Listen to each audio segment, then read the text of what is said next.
この番組はご覧のスポンサーの提供でお送りします。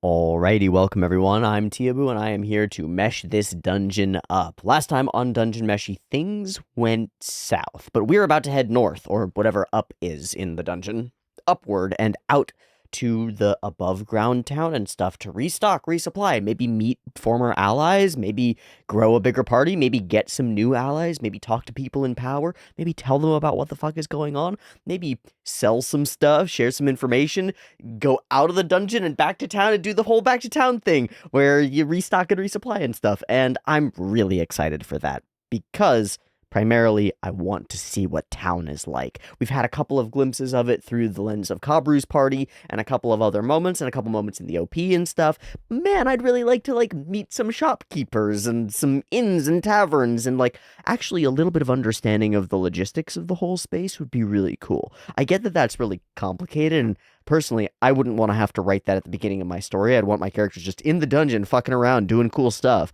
which is why that's what I've actually done in my D&D campaign. But there's a point where we need to see how we plug into the broader civilization. I'm really excited to see that happen. And I'm not sure that that's exactly what's going to happen next, because we are, at least when we left off, still all the way down in the depths of the dungeon.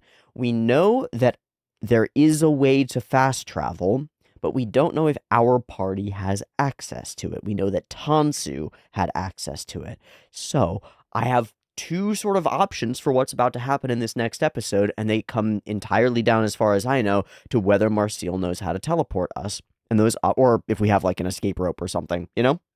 Brrr, pew.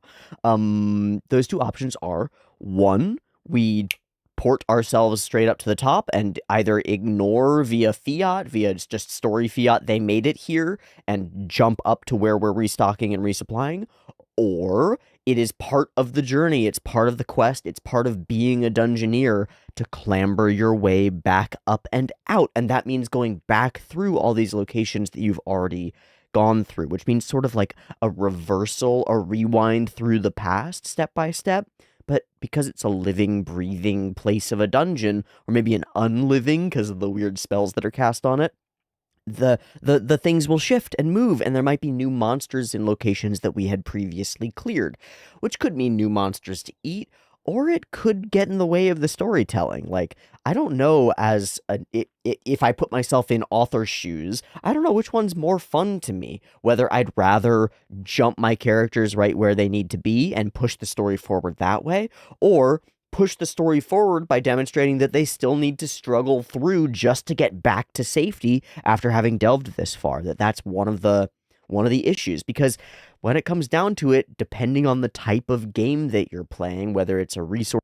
Wow, I think that's really funny almost. I just ran out of disk space while I was recording, so forgive me if my train of thought is a little bit off, but I believe that I was just talking about how it's part of the challenge of delving into a dungeon is making sure, if you're in the right kind of game for it, that you have enough resources not only to get in to whatever's down there, but also to get that shit back up out of here.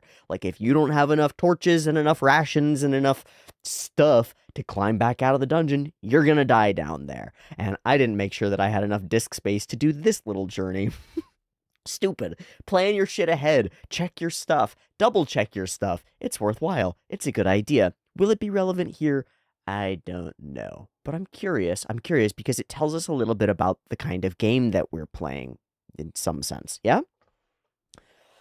Okay, I got another thought. I got another set of weird thoughts. This came about because of some comments that were talking about little elements of the crazed magician who we just met. There are a lot of things that happen in the last episode that are very powerful and as yet unexplained. And there are a bunch of assumptions that characters have made about what exactly is going on to fit the stories that they've heard that I don't know if they're true. I don't know that they're not true, and I don't want to go too deep down tangent rabbit holes, thinking about things that might be or over-theorizing and stuff. You get me? But I do want to spend a little bit of time theorizing and stuff because I have a couple of theories. I've got a couple of thoughts. I didn't spend much time this past week thinking really hard about Dungeon Meshi because I was focused kind of internally thinking about my own D&D game and like how to organize a dungeon and stuff, and had some really cool results to that I might make a video about and put on a third channel, which is called Tabletop Tea, where I'm putting D&D stuff, or was planning to, and haven't really done anything. Great.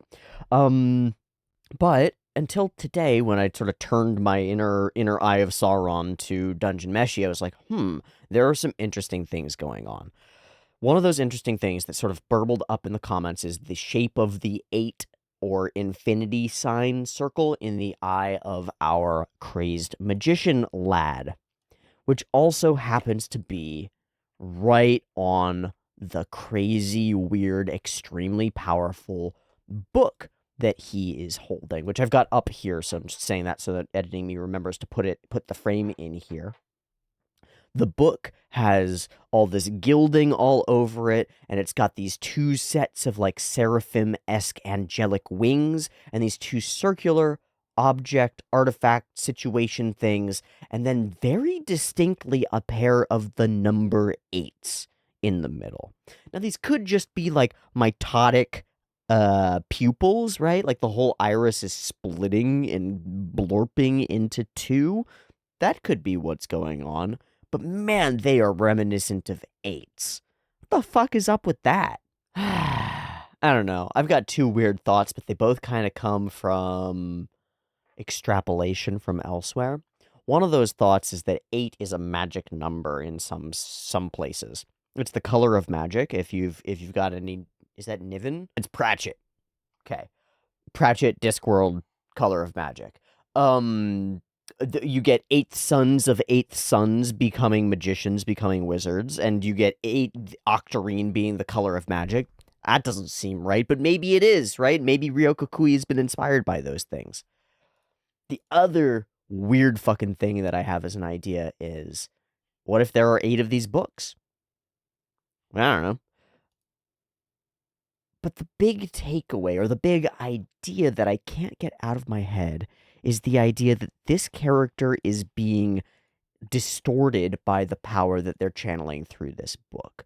That this character is, to use a word that's been contentious in a different reaction, redeemable, right? This character has internal positive goals and stuff, and maybe, given the flashes of them that we get in the OP and the bit of connection that we have to them as the person that they were before, and the dramatic difference between that person and the person they are now, maybe they have been warped not only by loss and grief and the destruction of this place and the kingdom that they served and all of that stuff, but maybe also directly by the book and its weird fell power itself.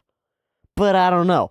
I don't want to get too fucking deep in these weeds in speculation time terms, but I do want to turn my attention to doing something else, which is drawing the book. And I also wanted to just throw out these ideas because I think it's important for me to keep a running commentary of the things that I'm thinking about, especially so that when they get proven wrong or right, especially wrong, I can point at that and be like, oh shit, it's not X, it's Y. How cool the fuck is that? That's freaking awesome.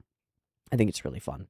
And it's part of how I enjoy the show. So, will we go up immediately or slowly, piece by piece, and have to navigate our way? What's going on with the dude and the book? What's going on with Fallen and the Dragon? What has she become now?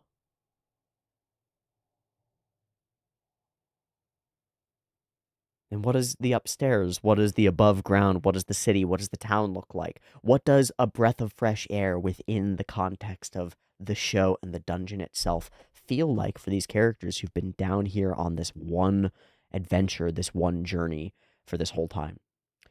I like that we're about to get to see our characters in a different context. Even if not this episode, then maybe the next episode, we get to see them in a different context, and I'm really excited for that. It's a wealth of opportunity to expand our world and expand that narrow perspective that we've had out to be much broader. And I'm very excited. And if I were on the other side of this, producing or writing something like this, I'd be really nervous about making all the pieces work. But I'm kind of confident in the author's capacity. And so I'm just excited. I think that it's just going to be really cool. And I want to see I want to see what, like, interesting, subtle twists are placed on very classic environments, right? The dungeon town that's outside the dungeon is a classic environment. And throughout Dungeon Meshi, when we've had classic stuff, it's been interpreted in a unique and interesting way. From the guilds that we've met, the resurrection people and all of that stuff, to the nature of treasure and the nature of monsters themselves and the interactions that adventurers have with them. Everything has a twist to it. Everything has a knowledge of what has come before and a desire to create something slightly new. And so I'm excited for this next piece of that. Okay, let me draw a scribble.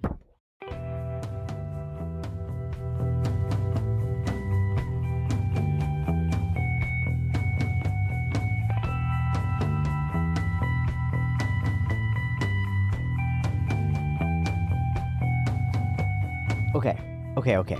So, like, what if, in desperation, in the moments after seeing Laios there and finding, you know, the king is dead, right?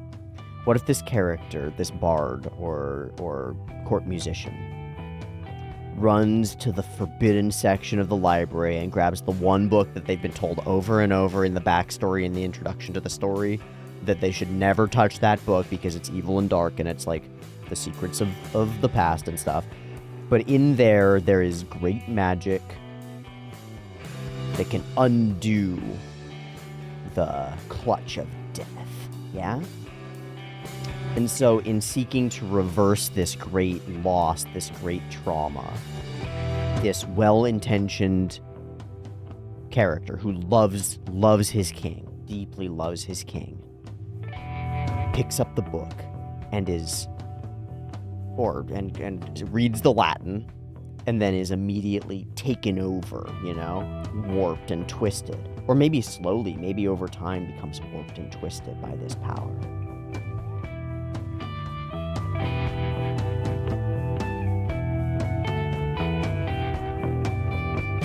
Man, the two wings forming like eyelashes around this crazy solar eye sort of thing in the center is really cool design. I kind of wish that it was like, I don't know. I wish that there was more to it, that we'd gotten some like really high fidelity renderings of this book's cover, because it's just a cool freaking design. I wonder if there are any like cool, really detailed inserts in the manga that just show what this book really looks like, you know? But of course, maybe it's not as important as I'm making it out to be. I just can't see how it wouldn't be very important.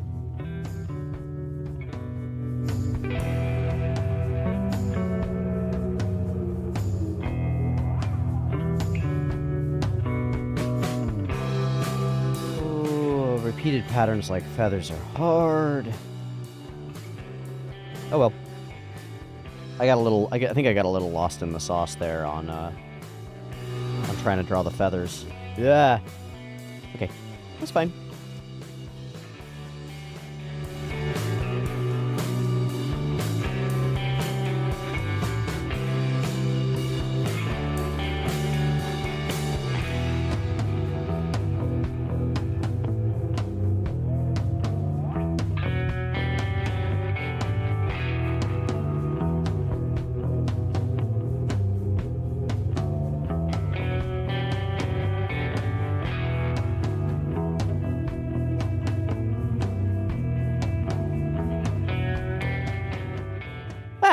And getting that modeled up with the browns and the caramels and the yellows and stuff actually kind of made it work.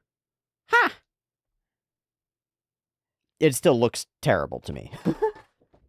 But that's entirely okay. That's part of the point. It's part of the point. Oh, the book. Oh, the magic book. What can it be? I don't know. Maybe it's nothing. Maybe it doesn't matter at all. Maybe it's the most important thing in the story. We'll find out at some point. That's a new OP. Oh, shit. Oh, shit. Okay. We're starting a new core, guys. This is technically the next core of Dungeon Meshi, I think. We got a second OP. Holy shit, we got a second OP. Yeah, I really like the first OP. So this one has big shoes to fill. It's got big shoes to fill. I'm excited. That seems great. Okay, maybe we'll find out a little bit about our next couple of steps, our next sort of direction for the show. Come new OP time. Oh, fun! Yeah, we'll just have to watch it and find out. All right, let's go ahead and get to it. I've got Dungeon Meshi episode 14, as I've mentioned, up and ready to go. It's 0 seconds. There will be 2 versions, picture-in-picture in the description, timer on YouTube, early access on the Patreon, beep beep timer to count you down. Let's get into this episode, and I guess into the next core of Dungeon Meshi as we head to the surface and find out what the hell we do now. Beep beep timer.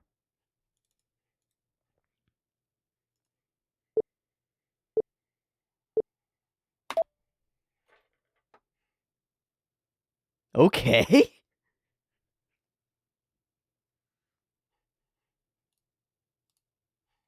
Okay, no subtitles.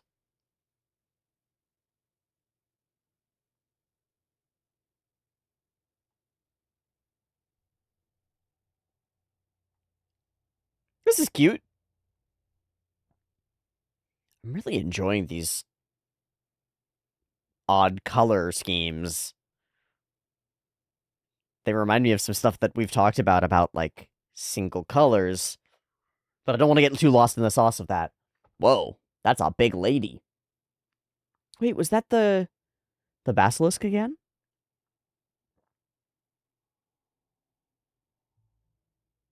You can eat yourself?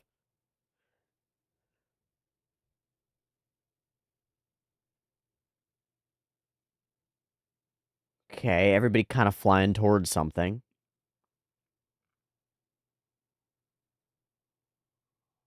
Wow, that is a gorgeous scene.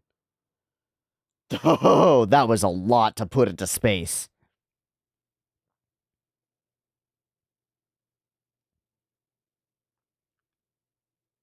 Okay, a much sort of goofier OP, I think. Very cute. Extremely cute.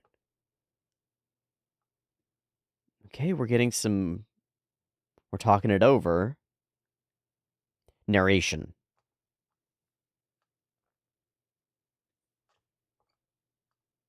Hi. Oh, a collision.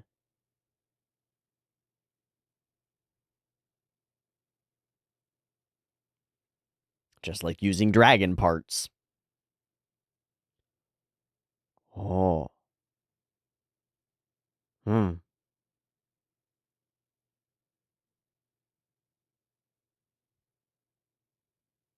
Yeah, they've got their sense before. The wafu. Yeah, buddy, I knew it! Yeah, the fee. The fee. That's really nice. Hmm.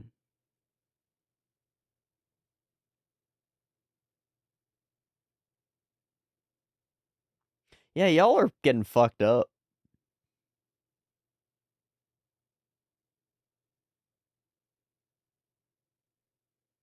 Yeah, those are adventurers. Kabru, what the fuck?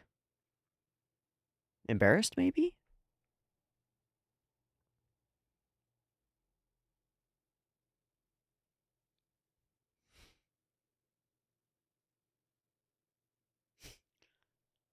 I mean, she's jealous? Did we take all their food?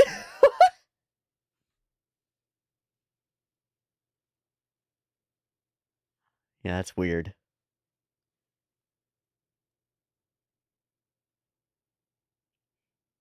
I really like her. She strikes all these like, gosh.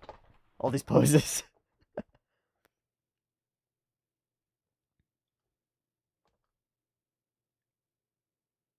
Hmm.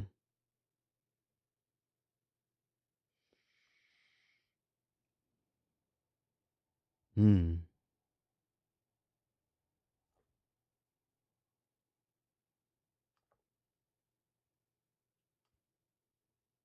Who's that voice actress? Man, I don't know. It's Reen. I think Reen might have a crush on Kabru.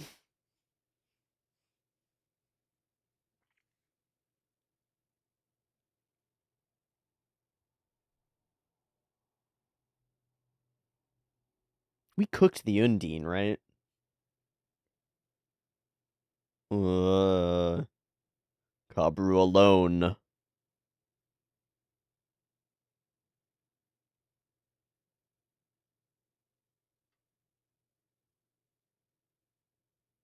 Fishman. Oh, wait, that's not a fishman. That's worse. Oh, no, they are just fishmen. They got... Ah!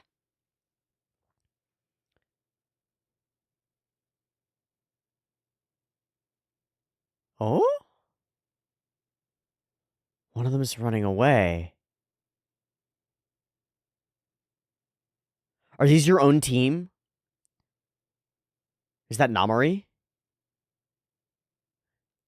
They're not fishmen. It's an illusion, isn't it?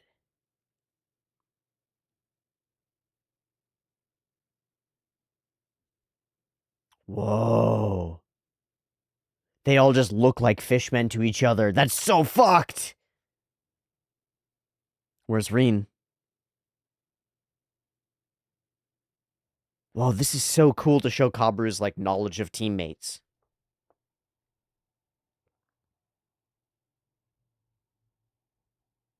Fuck.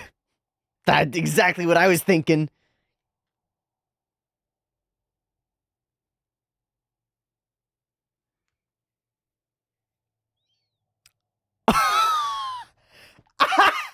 Oh, I think, okay. If there wasn't a crush before.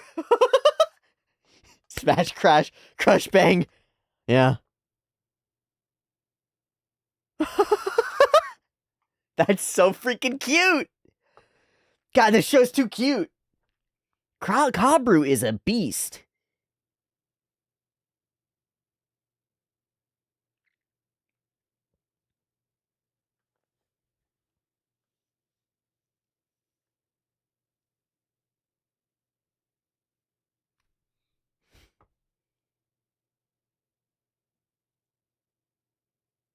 Whoosh.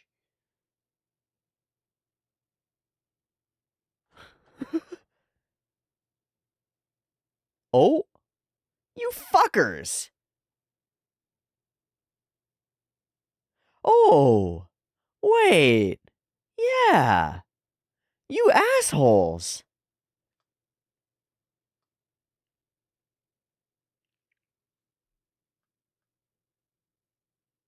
Again, we're linked to the ruler guy, huh? So you thought that we would die. Free money. Huh. Yeah, really annoying. So might as well make you dead again. I wonder if that's illegal.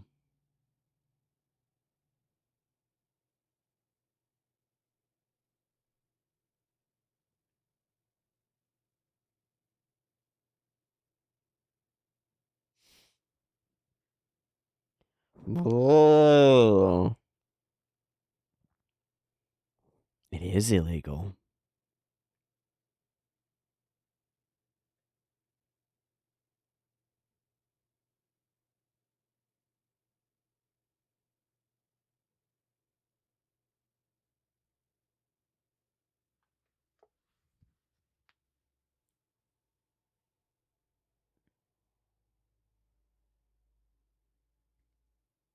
Ugh. Yeah, do you take this? This taints you, doesn't it? It's worthwhile in terms of money and stuff, but fuck, I didn't expect him to go for it.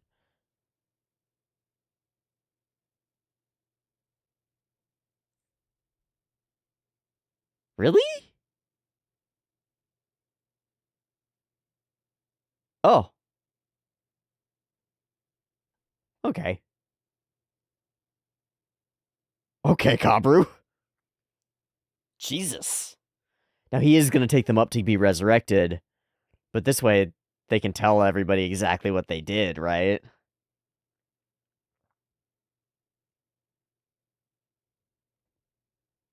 Damn, Kabru's a little scary.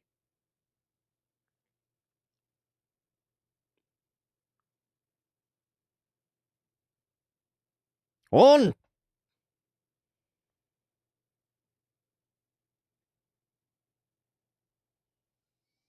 Sure.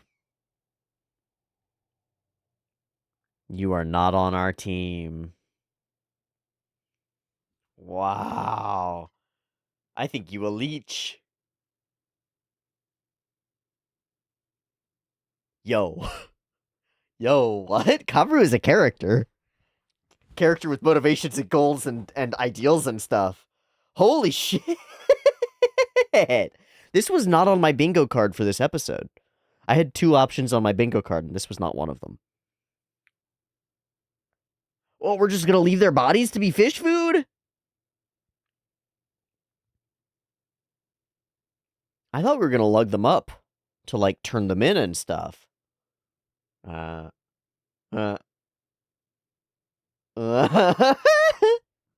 That's so cute.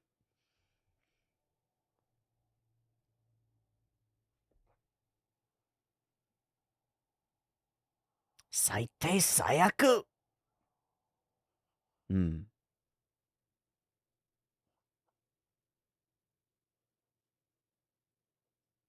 Hmm. Yeah, what is your different view on this?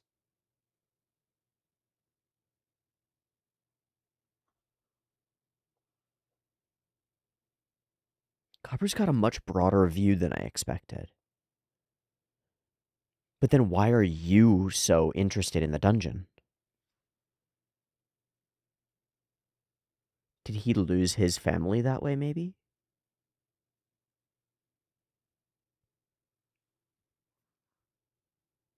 This also puts us slightly in opposition with the other party.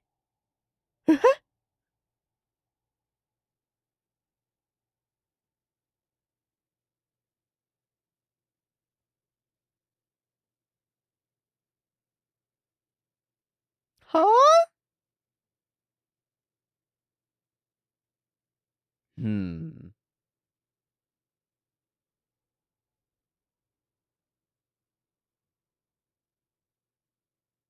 This is like our first time seeing adventurer rations. Bread, nuts, meat. Yeah.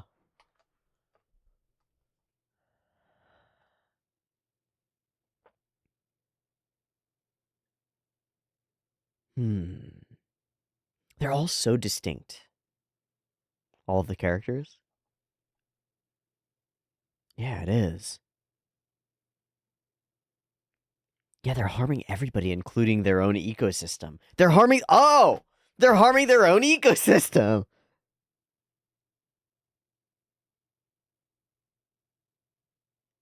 They're not aware of the negative externalities of their actions, or they don't care. Oh! They're poisoning their own well!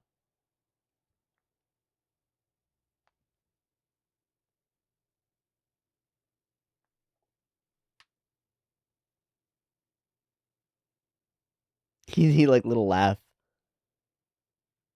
Oh. Okay, yeah, let's keep an eye out and figure out who they are.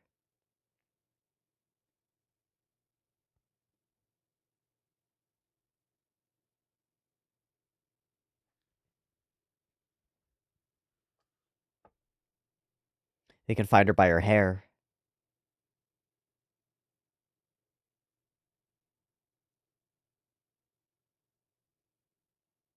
Another pretty mage has touched my Kabru.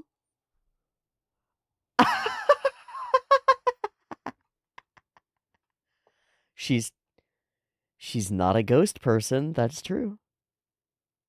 Oh. Oh.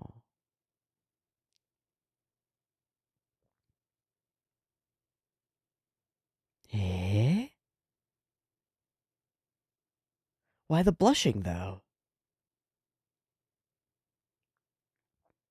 But why? It's not because of her, though. It might be. Oh, he does know of them. They've got a reputation? Oh! But she's not an elf.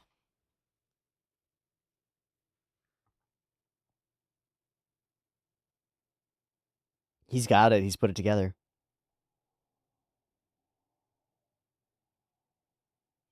Pretty close indeed.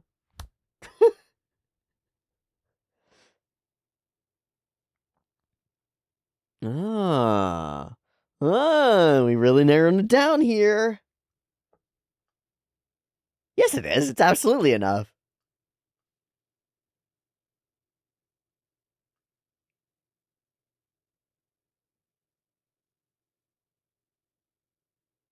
God damn, Kabru, you put it all together. Dun, dun, dun, dun. We get the victorious music in the deep background, too. I'm really liking this episode. But I'm liking it as though it's like episode 1 or 2 of a different show. This is the Kabru show now. Now, where'd they get that? Unwashed dwarf.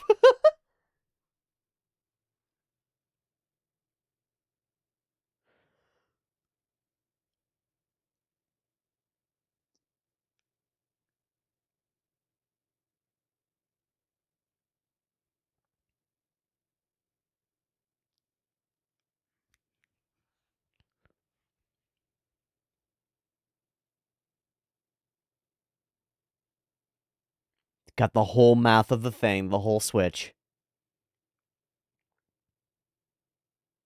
Is she legendary?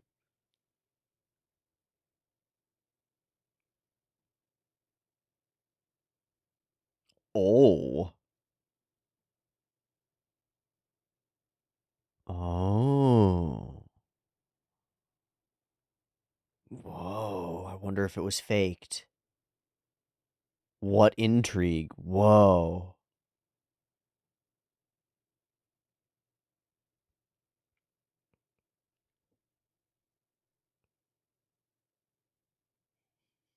Intense. Unwashed. I love that.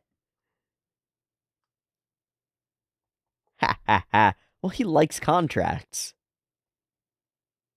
Huh.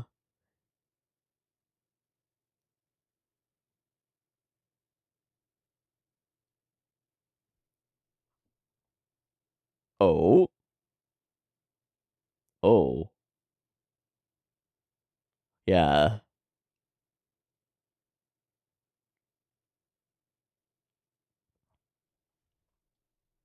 You ever met Shuro? But have you? Okay, cool. Yeah, vibes. Okay. Okay. And he's in love with somebody, right? Oh, he's in love with Fallen, I think.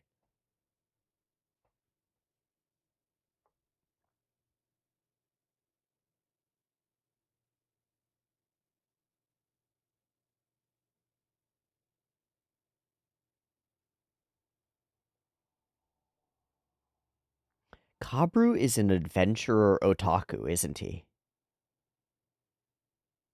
He's got his own special interest in its adventure. Rurs.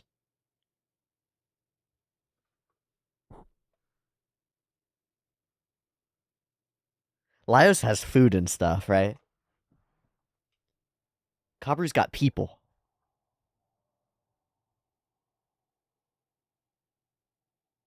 Their true colors revealed?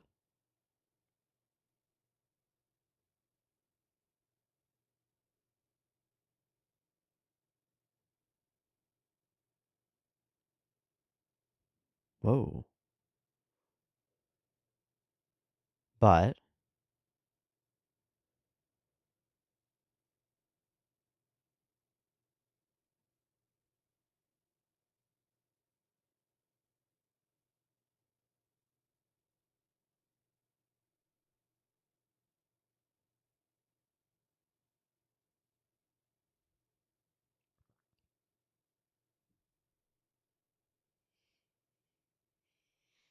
Wait, what? Wait, what exactly are the mechanics of what happened with the siblings? Like, and their party and the people who were sick and stuff? Whoa. What an interesting set of assumptions.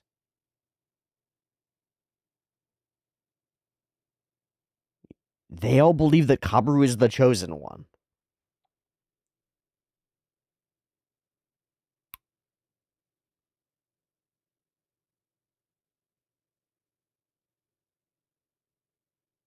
Ah, it's identical to the scene when we were walking here.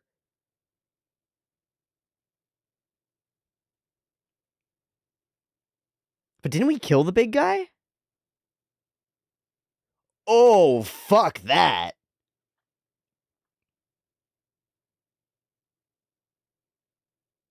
Is it our squad? We about to arrive?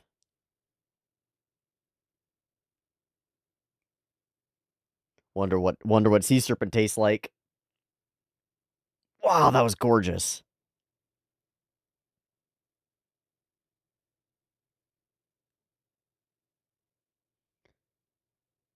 Uh, uh, that's a different party. Oh, these are Oni. Oh, Shuro! Fucking one Iaido strike. Ha ha ha! Yeah, and he has not been shaving.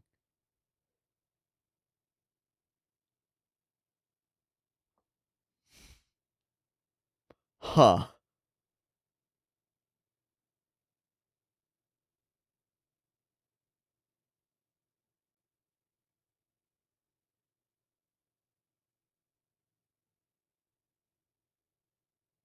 His entire squad is female, aren't they?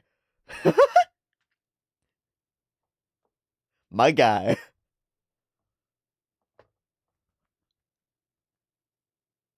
Yeah, we don't really care. That voice, though.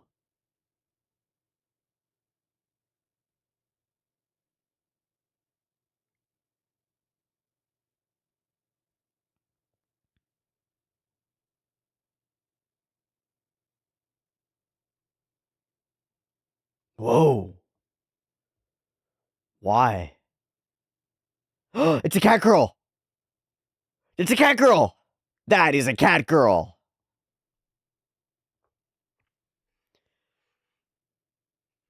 Wait, what are they doing? Fuck. Fuck, are they just in the castle town? They're just stuck in the castle town? It's like a maze?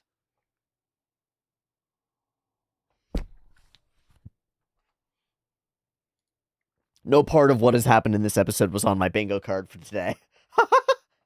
What a thrill!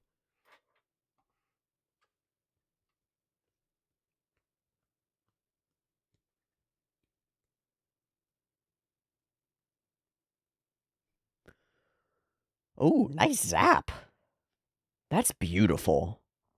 That reminds me of old school D&D art.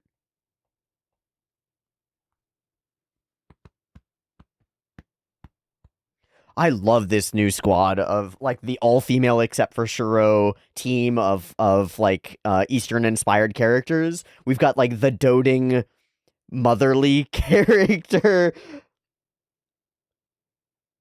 the two sister ninjas, the Oni, and the cat girl. Oh my gosh. Ooh.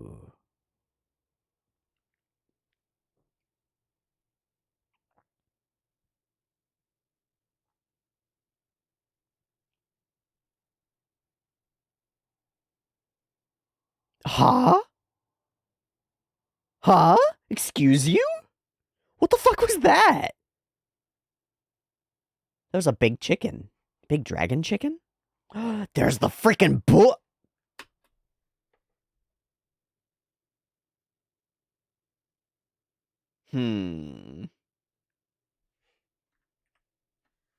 Yo, we were all fun and games until right here. You don't put that as the last frame of your ED. in a spotlight like this, immediately after the character who's relevant to it. Oh, geez, gosh, there's so much woven into stuff that I don't know what it means. Also, what's going on over here? There are a bunch of elves. Like a bunch of elves. And then later, on the previous OP, there are a bunch of elves specifically on a boat. I don't know. A bunch of elves, okay. What an interesting squad, and Shuro is so drained. Okay. Okay. Okay. Not one unique adventuring party of interesting, unique characters. Two unique adventuring parties of unique, interesting characters with the full introduction of Kabru's squad and a lot more characterization for their individuals coming in this episode. Not two complete adventuring parties with unique and interesting characters. Actually, it's three adventuring parties with complete and unique and interesting characters. We had the whole Lyo squad, the whole Kabru squad, and now the whole Shuro squad. Oh, sorry, four. Four, because there's the Tansu squad with Namari in it. That's so cool. That's so cool and impressive. Because they're not just thin either. They have traits. They act on those as well. And that gets demonstrated to us over the course of this episode through the lens of Kabru's eye, right? Kabru sees and understands his whole party. And through inference only, really, and little bits of information, Kabru sees and understands other parties too. Because Kabru's special interest, potentially autistic level special interest, full otaku stuff, is adventurers, isn't it? What the fuck? What the fuck? Okay, this episode feels like the start of an entirely other story set in this universe. Set in the same place. It's not, obviously, it folds in, but I'm a little mind-boggled because all of the seeds of another story are here.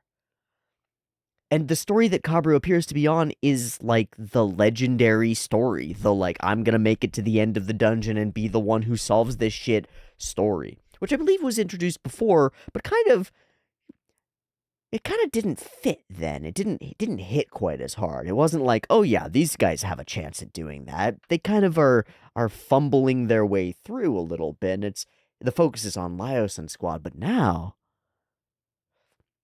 I said at the beginning that I was hoping that this would be a way for us to expand our viewpoint on the dungeon, and oh my god, have we expanded our viewpoint on the dungeon, but not at all, not even a little bit in the way that I expected. Talk about a twist on a circumstance. I thought we would just do the circumstance that we expected and then make a twist on that. But instead we do a totally different, totally interesting circumstance.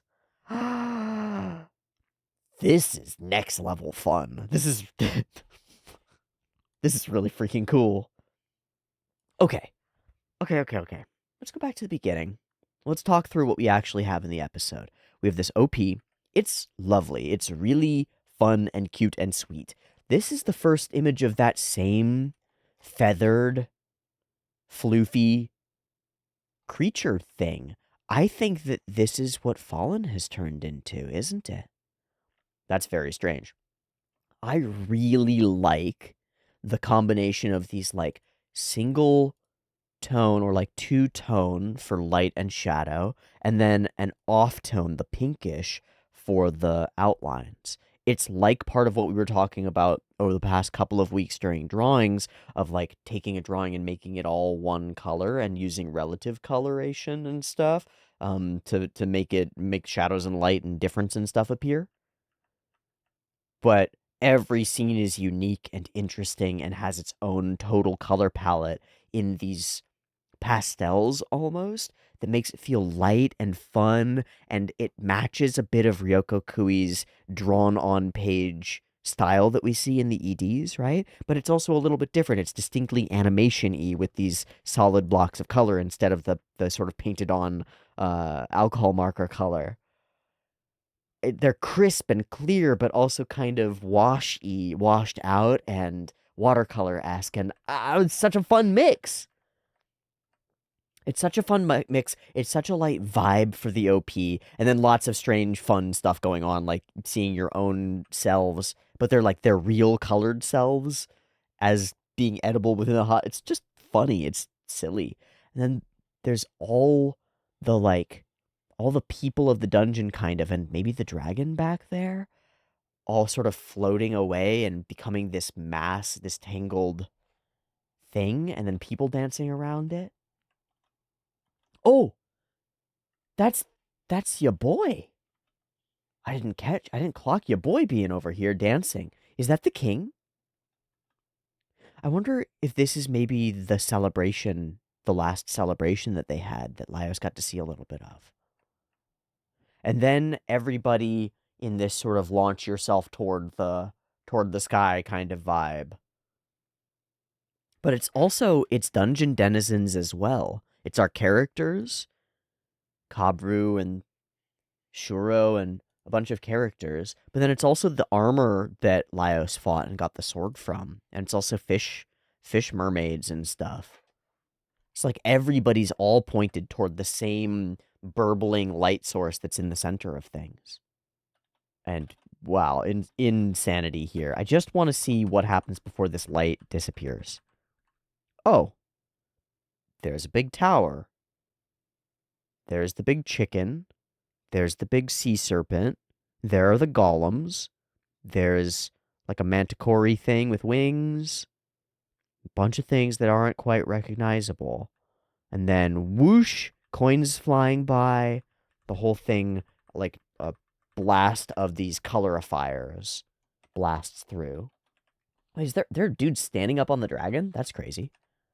And then we're all falling, and the falling sequence is beautiful. This whole rotating sequence all the way around all of them as they link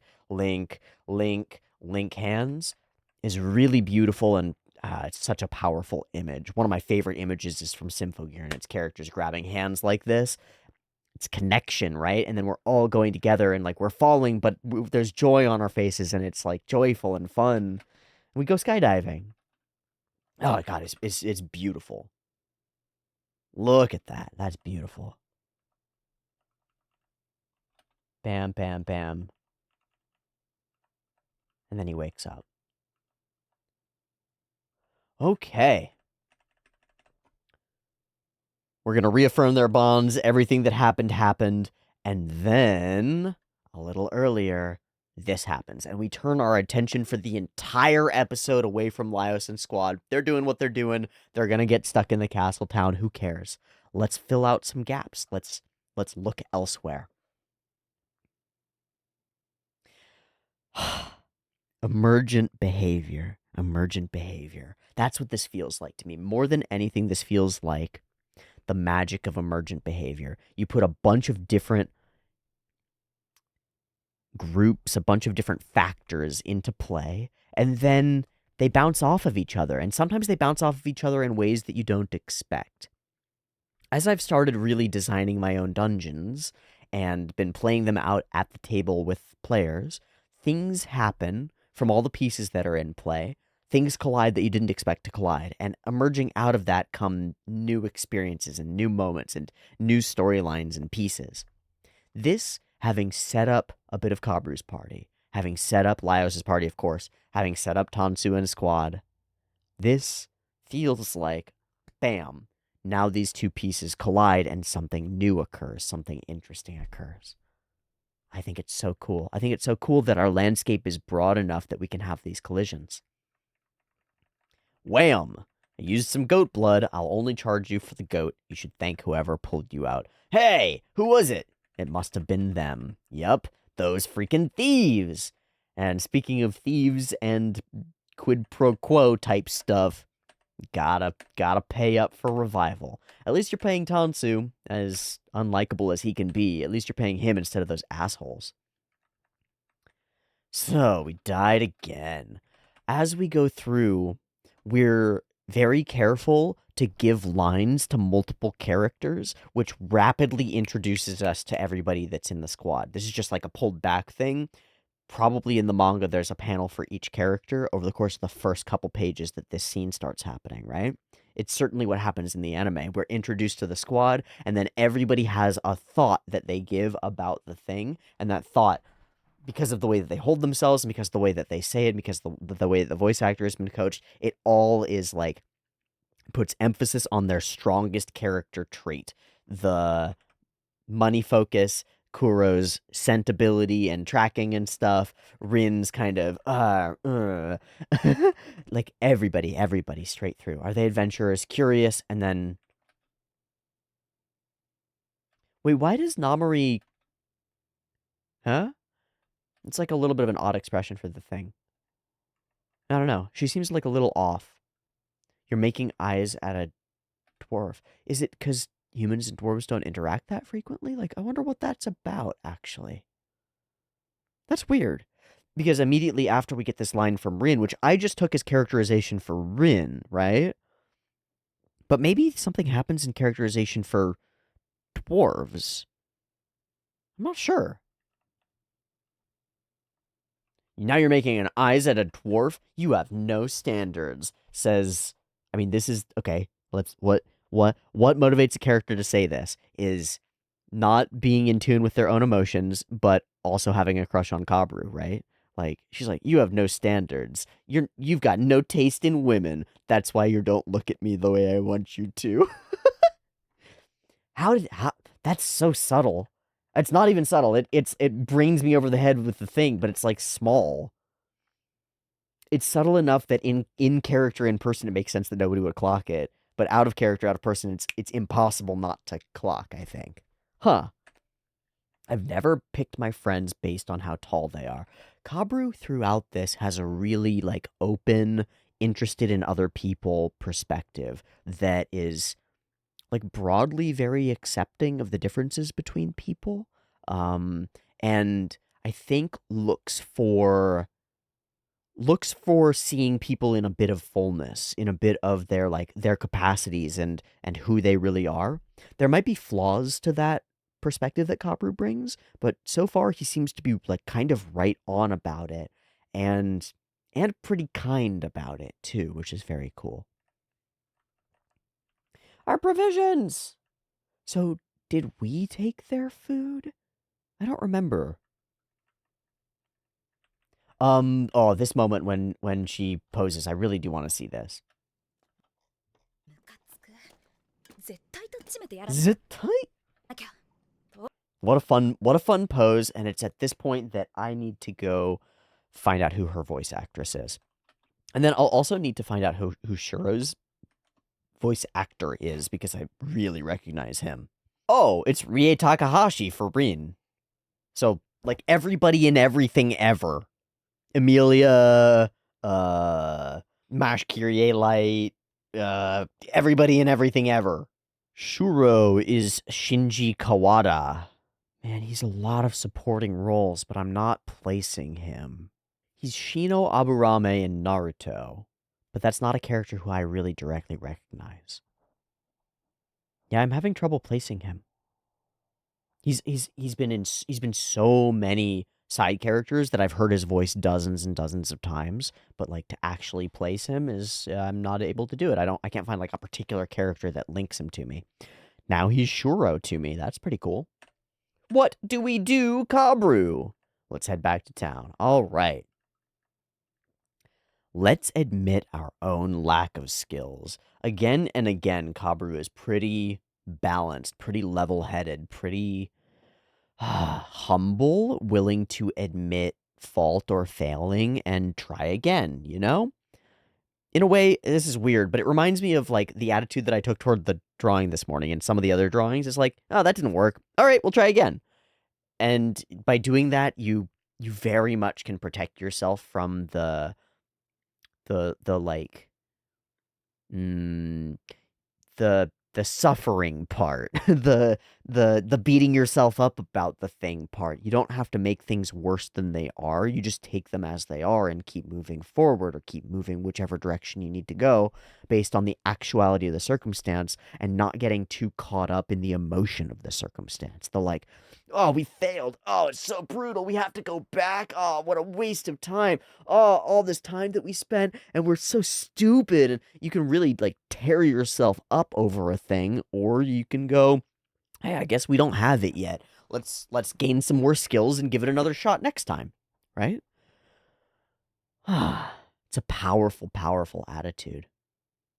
It's a powerful attitude. It reminds me, this is, I'm going to take a tangent because one of my special interests is psychology and stuff. There's a guy named Gabor Mate who's very focused on trauma psychology and has done some significant contributions to that field. I was watching an interview with him, I don't know, a few weeks ago.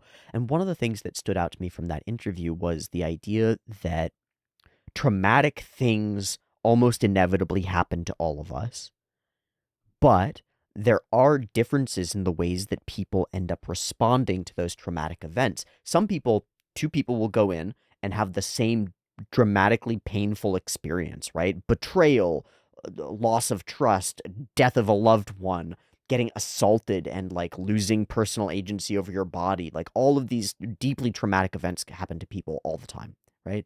And people come out of them and have very different sorts of responses to them.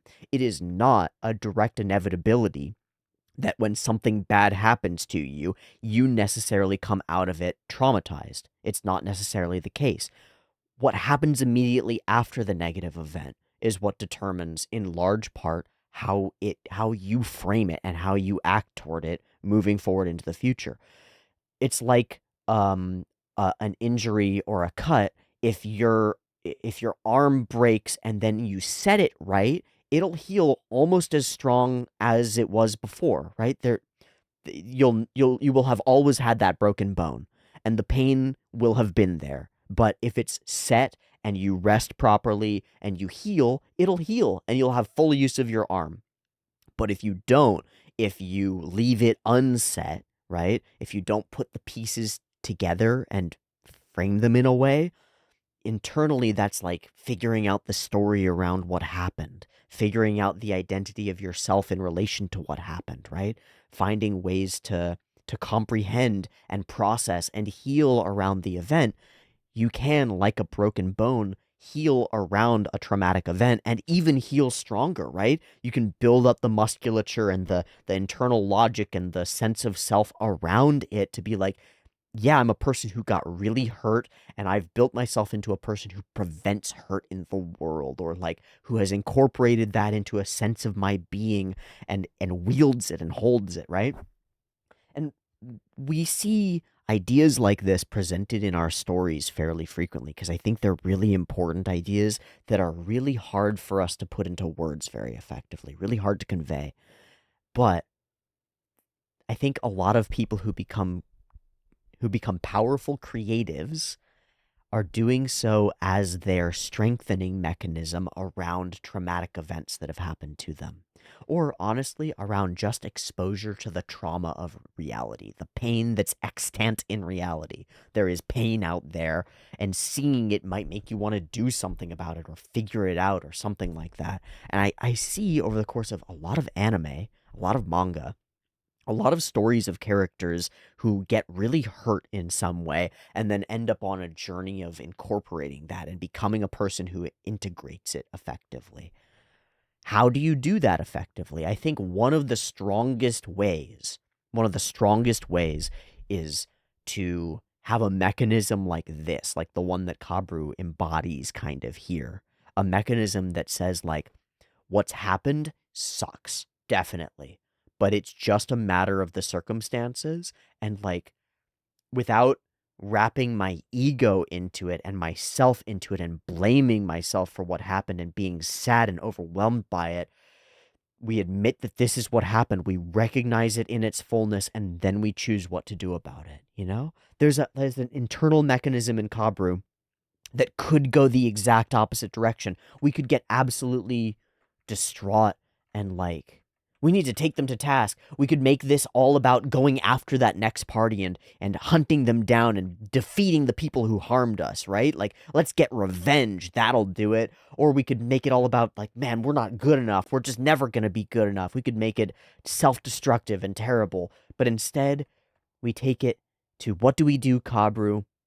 Well, let's go reset. Let's take a chill pill, get our stuff back together, and make sure we're on the level, and then we'll see what we need to do next. We can't push on. We'll admit our own lack of skills. We'll be thankful for what we do have. Use that, use the skill of gratitude to be grateful for those things that we do have, which is so hard to do in the face of struggle, right? It's like, all I can focus on is what's gone wrong. And yet, how many things are still going right? What's still going right? You're still alive. You still got both your hands. You still got your swords. You still got each other, you know? It's not that bad. It could be a lot worse, but we could also make it a lot worse. We could take this circumstance as bad as it is, and we could make it a nightmare if we all huddled together and are like, oh God, what are we gonna do? We're gonna starve down here. We're gonna fucking die, you know? But no, Kabru's got a different way. Gratitude, looking toward the future, accepting where we're at, accepting what's happened. Wow. Okay. And they agree. He is very effectively demonstrated to be the leader that everyone in this party follows by their own volition. There is not a hair in Kabru of like, I'm the leader and you all need to listen to me because I'm right. Kabru just says what he thinks and everyone else goes, yep, we're following you, bro. It's really potent stuff. It's really potent stuff. It's a little bit different from the Laios party, but it has echoes of the same kind of trust space, you know? They all feel so distinct. Each of them has an internal world that exists, an internal perspective that I believe that they hold. You know, for our main party, that makes sense. Chilchuk has this transactional and sort of nervous and kind of, not paranoid exactly, but risk-averse perspective. Marcial has her perspective. Laios has his, Senshi has his. And of course we do. Those are our main characters. But we go to our side characters, and they're not just cardboard cutouts of people. They have individual mannerisms, like the priest guy who prays multiple times and uses prayer as part of his speech patterns. Or Rin, who's aloof and like avoidant in her behavior, but clearly that's underlying some things that she'd really like to be able to get out that were like communicate maybe. Kuro will follow Mikbel. And Mikbel's ideas are all around the money. We're gonna lose all this money, this sunk cost in the thing. If we kept going, maybe we'd get more treasure and stuff, but damn it. All right, fine. They all agree. And so we're walking, and so we go. So it's immediate. We have this scene where Kabru is the leader, and the next scene we're going to demonstrate exactly why Kabru is the leader. But not just the leader, Kabru's the hero. They all believe that Kabru is the chosen one. I would really like to know why Kabru believes Kabru is the chosen one. What happened to Kabru that makes everybody think that Kabru is the one? Because it can't just be he's good at the dungeon stuff. It's got to be something more than that, right? What magic has blessed you, kiddo? I don't know. Everyone, watch out!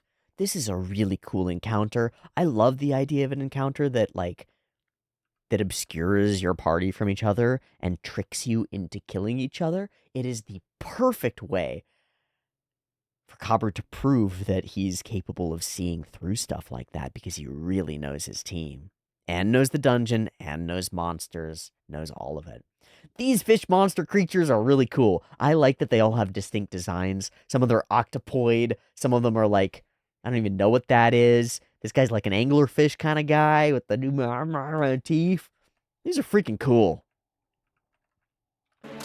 It's a great set of action scenes as well. The one who runs away, he notices, and suddenly, wait a second, That's not it. I know this character. So even in the midst of battle, competent fighter and still thinking. It's wham! The answer is connection. Shh, Daya, it's me. And then recognizes them all. Holm, Kuro, Mick, and the threat is Rin. I didn't realize that Rin was a spellcaster. I probably should have, given the like wand staff thing that she's carrying around, but I didn't clock it until this point. I thought she would be the most dangerous simply because of her attitude. Because the vibes that she gives off are so spiky, I thought she would be like an attack first, ask questions later type of person. Turns out she is, and she's the magic user, and that's really fucking bad. Really fucking bad. So it wraps the romance in, which has just been seeded, just been sprinkled in there, and then wham, this is more than a sprinkle. The only way is, well, to block their mouth. With your mouth, of course. Fucking awesome. Absolutely the cutest. And what a, like, I'm the love interest hero of the story from Kabru, right? Like, hi, I'm your love interest kind of moment. It's so cute. It's so freaking cute. It's an illusion. It's a shame she's in the form of a monster. Yeah. Okay, Kabru rushes forward, and then we get a really solid couple of action sequences as he goes through. Wham, bam, bam. It's not this one, and then clocks that it's that one. Kabru, once the eyes go full wide and are small, it gets really scary. Okay. Y'all are following us to make a pretty penny off of our revivals, believing that we're gonna die. So those little lines that they said about, like, hey, more corpses, more money, not just a little bit, man. They're really bad news. More lucrative corpses, and Kabru puts it all together. Again, he's piecing together every piece of this. He's got the logic down pat. And so you resorted to extreme measures. It is exactly what happened. They were hoping that they would both fight and kill each other, but he's got it exactly right. That's a serious offense. I'll be reporting you. How about we don't do that, and instead you take some dirty money from us, right?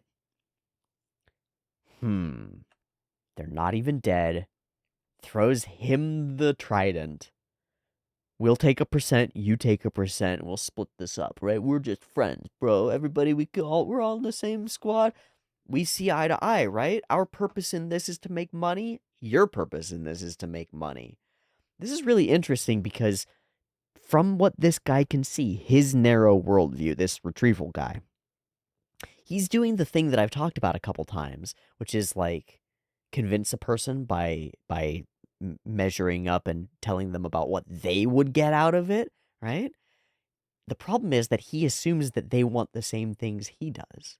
He assumes that they want money and shit too. That's the only motivation that people have. And this is very real world, very real world. I meet people like this all the time. A lot of people are like this, who are focused entirely on getting that bag, on the hustle, on the money, on the grind, on the thing, right? When I tell people that, I do this very occasionally. I keep it close to the chest. When I do get into a conversation with somebody, I tell them about YouTube. Fairly frequently, they'll it's changed over time. It used to be more this way. There would be an interest in it as a money-making venture, as like, oh shit, that YouTube thing, that's like a money printer kind of. That's a thing where you can just sort of make videos and like you can make the moolah out of it. That's a cool thing. That seems easy and fun. And it's like, oh, no, sorry, we're not on the same team. Like, that's not what I'm doing here. And it's a very strange kind of encounter to have when somebody starts speaking to you as though they know your motivations and they're wrong. It's very interesting. It, I've had this happen a couple times when I've interacted with men who were in a kind of like a hunting mode when it came to looking at or for women, and assumed in the course of conversation that I was in the same mode. Yeah. So they would just sort of offhand say stuff about those sluts that they want to go and like get in their car or whatever. It's like, oh, we're not on the same team at all. We're not friends. We're not aligned. And you just assumed that everybody had the same motivations that you did, and I don't, man. It's a very odd perspective, but like odd thing to have happen when somebody is convinced that the pull and temptation of something, like the draw towards something, will convince you too because it has convinced them. Yeah? It's like, oh, everybody's like this. Everybody agrees this way. Everybody's transactional. Everybody works this way, right? Why would anybody else be going down to the dungeon? It's like fully outside of the worldview. Is like, what is Kabru doing here? And we get the answer. You don't care about breaking the curse on the dungeon or exterminating monsters. That's what we care about. Why are we here? We're here to break the curse, solve the big scale problem, and on a smaller scale to exterminate monsters because they burble out and hurt people in the surrounding villages. That's why we're here. You're here to make a buck. We are not the same. Whoa. Wow. What? Crystal clear. Who is Kabru? What's he for? What's he not for? Through contrast with this other group, we already have a negative opinion of. Through contrast with the other group, and through like straightforward demonstration of his skill at swordplay, his knowledge of his party, and his talent at thinking through situations, suddenly we're like, wow, Kabru's really fucking good at this. Kabru is really freaking good at this. Okay, I do want to see the actual sequence. Ready for it? Stab. And then... again, the eye is all wide. Swing, swing, easy peasy. And take a pose. Yeah, this moment where the eyes are so small that they're just like whited out. Ooh, spicy Kabru. Very cool. Making a quick buck by robbing others. At this rate, decent people will leave. We will lose the adventurer advantage. I can't forgive people like you. We just get this. And a scream. This is cool. We set him up ideologically perfect. Characterization, he's the monster. Batman.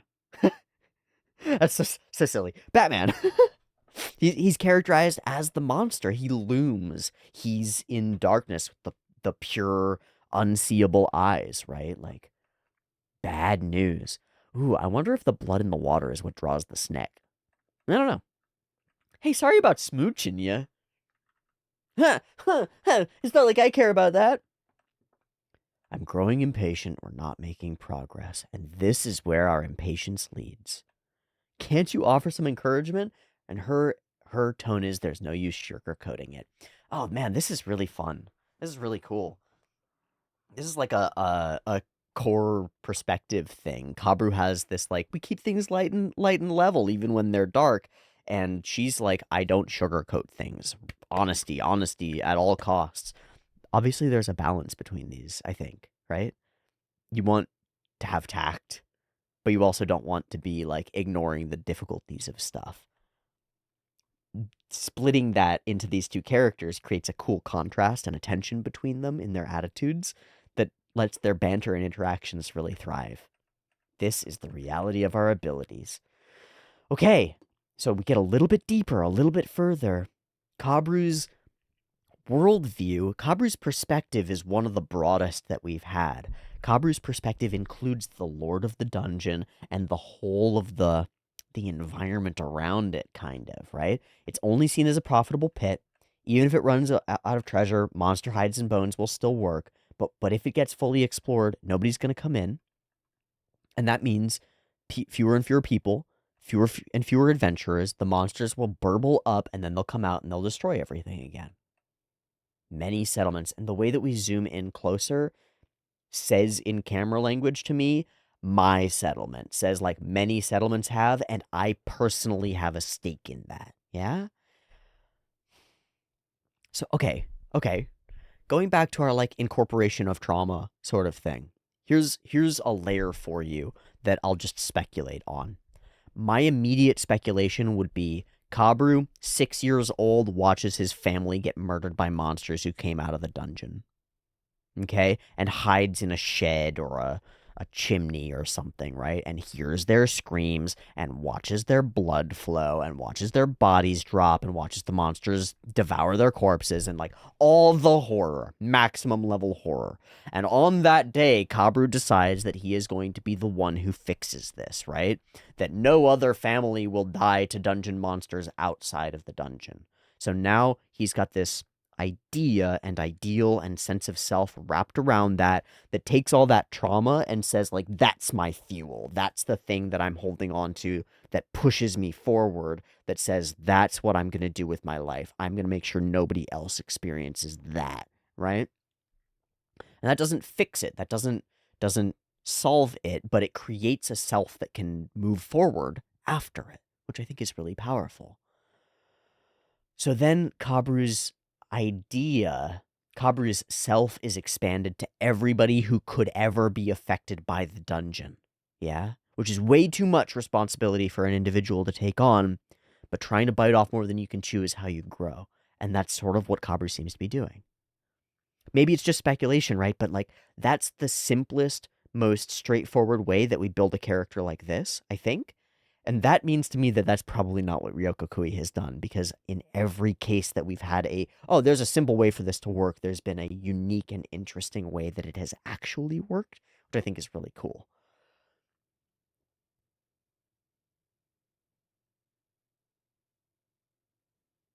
I wonder what it really is.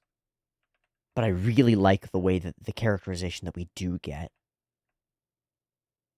builds Kabru into a character. We must lift the curse on the dungeon quickly. There's no room for monsters or dungeons in this world. And there's a tension there because Kabru seems, again, really interested in adventurers, and adventurers need dungeons. So, if you get rid of dungeons, where will the space of these people you love continue on, you know? Where does that go? Hungry. Okay, we are not going to take their valuables. What? Of course, Mick is very sad about this. We would be no better than them. I don't know about that. I don't know about that. I get it. I hear you. I don't know if it would actually make you worse or as bad as them. Let's have a meal. This is like the first time that we've gotten to see adventurer rations. They actually look really good, but pretty small scale, you know? Nuts and dried fruit. Fucking gorp. We got ancient gorp. Hell yeah. Looks like we got all the nuts that are existent in our real world, too. Although these little double-sided guys, I don't know what those are. Because peanuts don't look like that in our world, unless they're in the shell. I see walnuts, I see cashews, I see almonds, I see, like, prunes or something like them. I see cranberries or currants or something. I see dried mango and papaya, probably. Yes, this is Gorp. Gorp Plus, actually, not just good old raisins and peanuts. We got wine, we got bread, and we got salted meat. Yummy. Fuck yeah. It'll keep you going. But it's so different from making these big meals. I really look forward to a time when we can share a meal with this party. Maybe a monster meal, you know? Oh yeah, these are the expensive rations that the corpse retrievers have, not what they're used to eating. Huh. They must have been pretty clever, or maybe they were in cahoots. After all, when they got caught, that's exactly what they tried to do, and it has probably worked every time up to now, is be like, hey, don't turn us in. Just take a cut. Just become a part of the system, man. Take some dirty money. And then you're a part of it, and then you're never going to turn us in, and we're good. Yeah. That's so rotten. In the end, they were just digging their own graves. And this was a really cool revelation for me, or a realization for me. What those corpse retrievers are doing, they have a niche, right? A respectable niche in this ecosystem is retrieving corpses and bringing them back to life. Respectable, reasonable, profitable too. But they're destroying the faith in the whole thing. They're destroying the ability of adventurers to go further. They're undermining their own foundations of their niche. They're destroying the ecosystem that they inhabit. The way that they're interacting with the stuff around them is actually, it's tearing apart the ground right under their own feet. They're acting kind of like a purely profit motivated company that doesn't realize that they're pumping plastic residues into the ocean around them, and in the long term that's going to destroy everything. It's like, oh, they're just digging their own grave for this temporal profit. Probably the Lord won't come up with a good solution. He's bad at this. He's stupid. And then the elves will come swooping in. We need him to hold out as a bulwark. So many complexities. I love... there are so many complexities, and it really feels like what happens like a neighborhood barbecue when people sort of offhand kind of talk about politics. Like, everybody has their own viewpoint on what's going on kind of in the broader sense of the world, and the big stuff is kind of so far away that everybody has their own interpretations of it. And what we get is filtered through those lenses and through people's ideas of people being like, yeah, well, we need to do X, Y, Z. Yeah, it makes sense that blank, blank, blank. I don't know why blank is doing blank, blank, blank, but this is going on. And people sort of sharing these tidbits of news and like what they think is going on in the broader speculations about the broader world. There's a feel of it that's very accurate. That's very, huh. Anyway, this squad, and he starts to try to infer who these people are, and he manages it, like, perfectly. Now, obviously, this is written by the same author as the other story, right? So you can just fiat that Kabru realizes this and just have him be like, oh, I know who it was. But the logic that we go through is really believable to me. I really believe it. And what that serves to do is further reinforce this idea that Kabru's really good at this. And it gives me the idea that Kabru's interest is in heroes and adventurers themselves. So through clocking it down. Oh, these are the two that we met really early. Through narrowing it down, we do identify them perfectly. Only a party of 4, rather reckless. Straight out of a textbook, from magic school, and an elf. Okay, it could be the brother and sister, because she went to magic school, and there's an elf, and connect. They're well known enough to be known, but their reputation isn't all good. Laios in particular has a weird reputation around taking money for something. They don't strike me as the criminal type. No, they're desperate. Maho school graduate. They seemed pretty close. Kabru is so observant. One of the siblings got lost, and then there was a disagreement. Now desperate, they're resorting to stealing food and treasure. Close. But also a dwarf, and not just a whiff. Strong dwarf scent. Okay, we go through the whole party. Laios fallen, Shuro. Shaved. Namari, Marcil, Chilchuk. He figures it out perfectly. Arms dealer. Found embezzling a hefty sum and vanished. The Lord of the Island has a negative view of dwarves now, which we clocked because we were like, huh, what a weird racist thing for him to say at one point. He's talking about elves and dwarves and stuff. Okay, I'm going to go out on a limb. I'm going to make a bet here. I bet that the dwarves weren't embezzling money and that somebody else lied about it in order to get into greater power or eliminate the dwarves being a part of things. A lot of dwarves suffered because of him. No honorable dwarf would want to follow in his footsteps. So maybe she's not honorable. And yeah, the scent I caught was intense. Of course, Senji would not be considered an honorable dwarf by dwarf standards, right? Oh, and Mick Mikbel, who has been so money focused, and this is immediately after a deeply emotional, like, revealing Chilchuck episode, goes, I know Chilchuck, I know exactly what he's all about.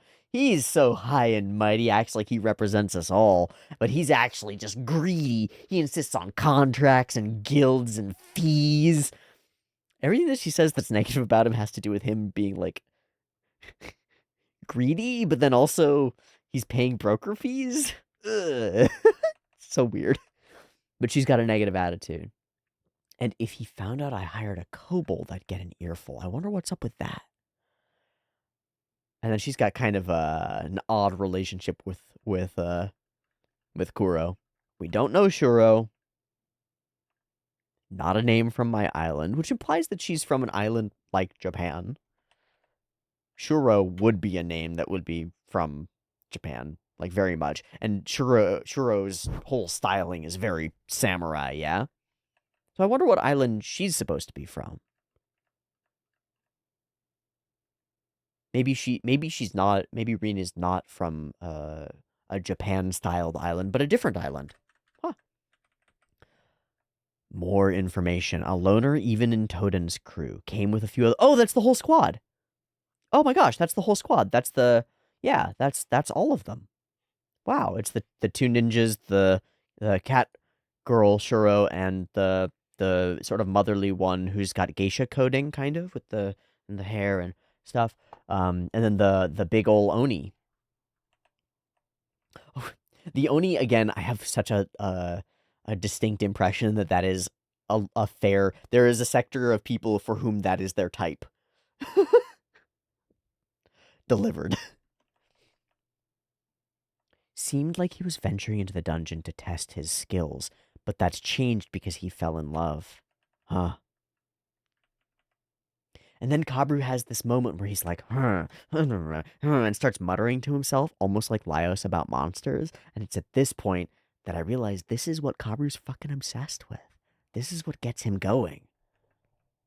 It also makes sense if internally he's positioned himself as, like, I need to become the best possible adventurer. Maybe a part of that is knowing adventurers and understanding heroes. You remember details to the point that it's creepy, but it's exciting, it's fun, I love it. Laios, you know too much about monsters, it's creepy. But I love it. Same, yeah? Same. There are countless people, all their motivations, their actions intersect, and things are so different. Oh, which also happens over the course of the episode. We have these emergent behaviors happening from these weird intersections between parties. A historic event. But I sense something interesting is about to happen. I hope this is the Toden's party, and we get this narrowing of the eyes that's pretty sinister. It's pretty, like, oh man, the world's gonna go up in flames, and I can't wait to watch. It's, like, a little creepy. In the same way that Laios can be a little creepy about monsters, yeah? A grudge? No. Money in a gold-peeling crew. A fortune. Okay, I just want to double-check what's gold peeling. Yeah, literally peeling gold off of statues and walls and stuff. Okay, cool. Just triple-checking. But he was sharing most of his earnings with comrades who couldn't enter the dungeon due to illness or injury. Okay. So he's making his money off of that, but he was doing it in a weird altruistic way, which is strange. It doesn't seem negative. But then there converts to be a negative thing. Okay, that's clear. That's noble. Yes, touching. But once his comrades long recovered, he kept taking the money. So he was part of a gold peeling crew. He was taking the money. Previously, he was distributing that money to comrades. Now he's taking the money directly. Why? His comrades never returned to adventuring. His comrades now peddle smuggled goods on the island. But he's split from those comrades. He was supporting them, and then they switched to criminal activity. But he didn't.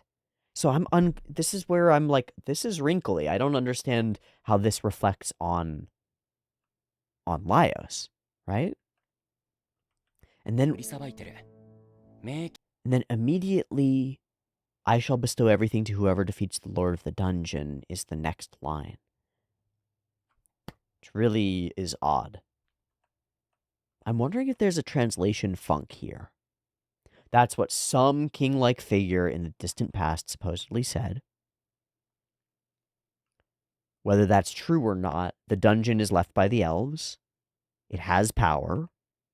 It shouldn't fall into the hands of those siblings. He places himself at odds with Laios. Interesting. They're not saints. They're just indifferent to people. Just like the Lord of the Island, they're all the same. I think this is incorrect. I think this is it's like, of all of Kabru's inferences, this one has mistakes to it, right? Partly because the whole story about the gold peeling situation in the past doesn't line up. It doesn't make sense yet.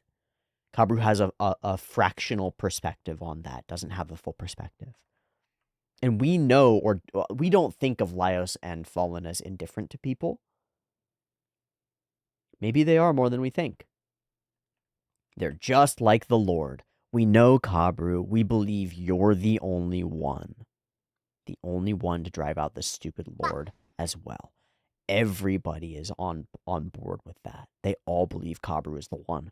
What? Why? But you've got a long road ahead. Yep. So let's get going.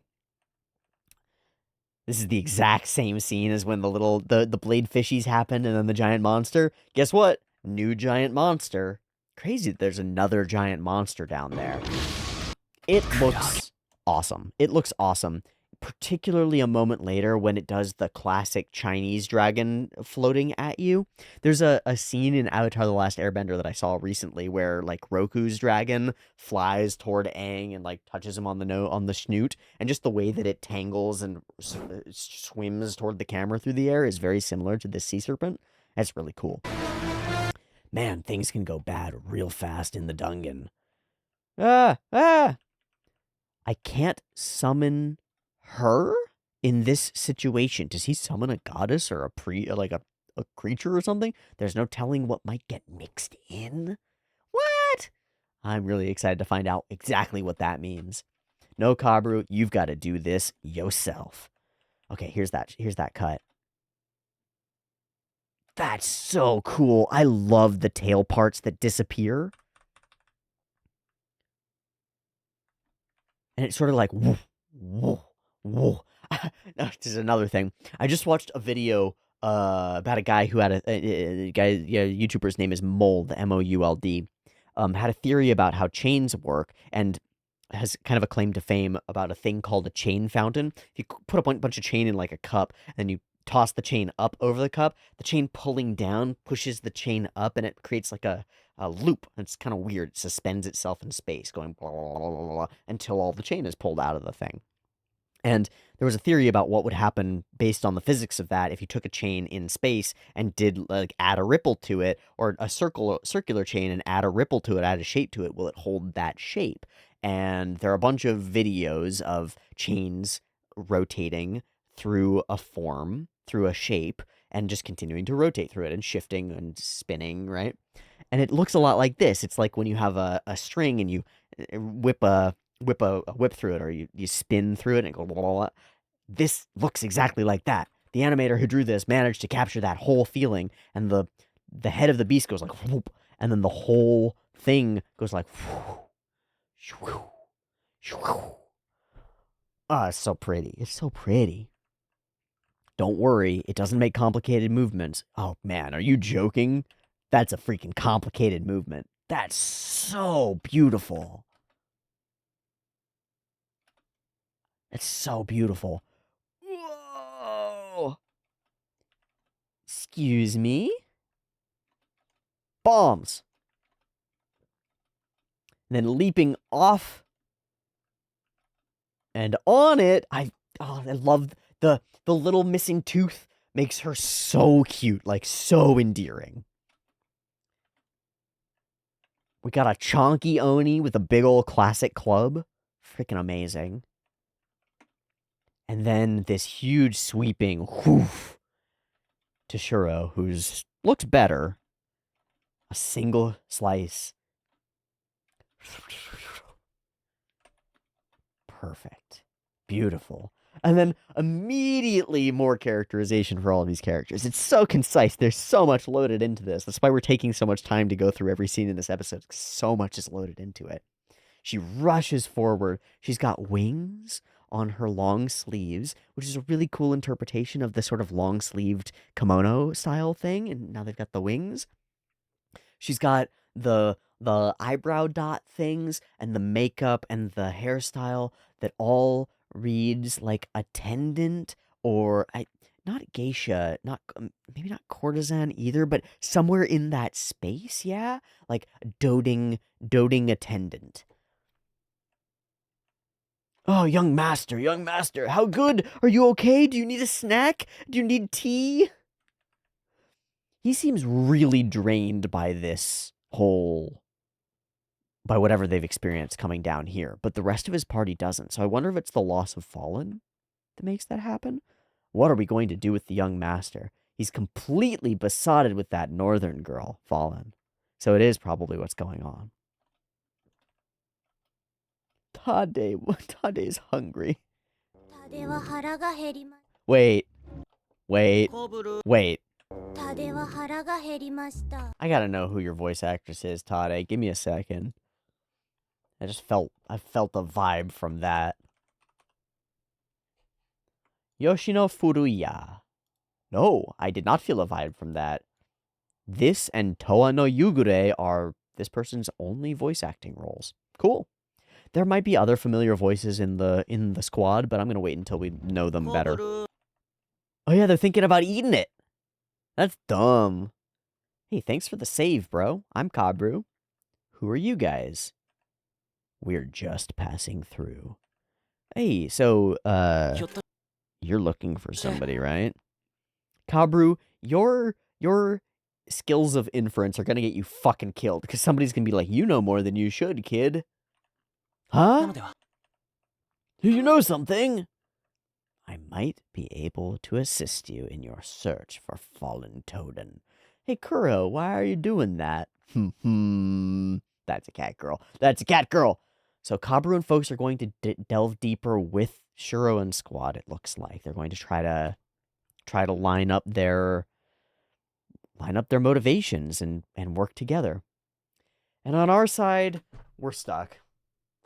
Zero progress, completely stuck in the city, which sets us up to be pinballed into, because they're headed right here. They're just one floor segment away from the big city.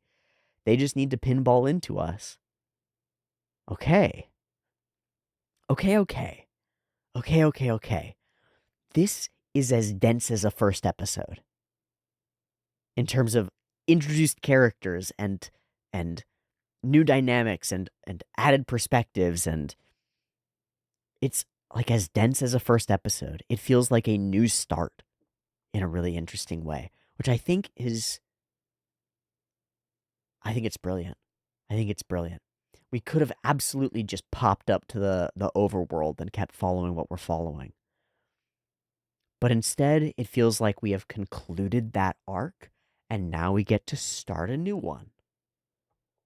I'm really excited to see where this new one goes, especially if it's going to be expansive and include interactions between all these different parties and not just be limited in its focus to Laios and his team.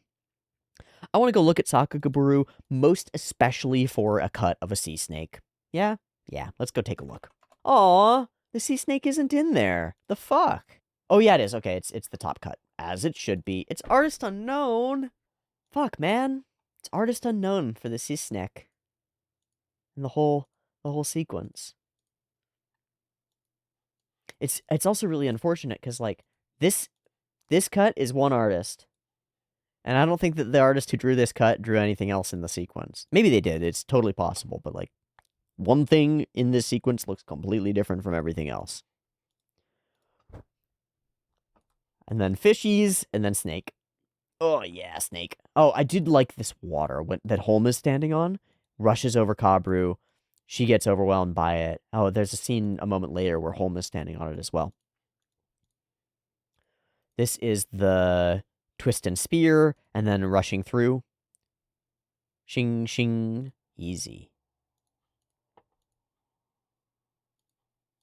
Wow, this, where we're just focused on his eyes and he's locked in, it really conveys the, I don't know, the elevated experience of battle, the, like, in the moment fighting. It's kind of crazy. He's got scary eyes. Gosh, these fish things look so good. I love the way the shadows on them blurble. They've got such perfect texturing. You know, you look at this, you can tell exactly that that's rubbery, weird fishman skin. Awesome.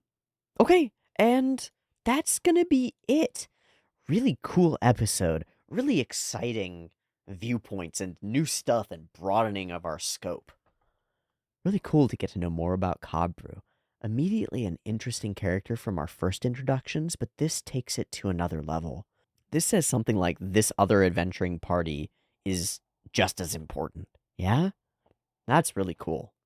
Okay, we're going to wrap there. Thanks so much for watching this week's episode of Dungeon Meshi with me. I hope you enjoyed it. I hope you enjoy this transition into the next chunk, and I hope that what comes next is going to be just as awesome. And no reason to think that it won't be. It's been great so far. Thanks so much for watching. I'll see you next week for more, or you can catch it a little bit early on the Patreon linked in the description. Much love. Peace.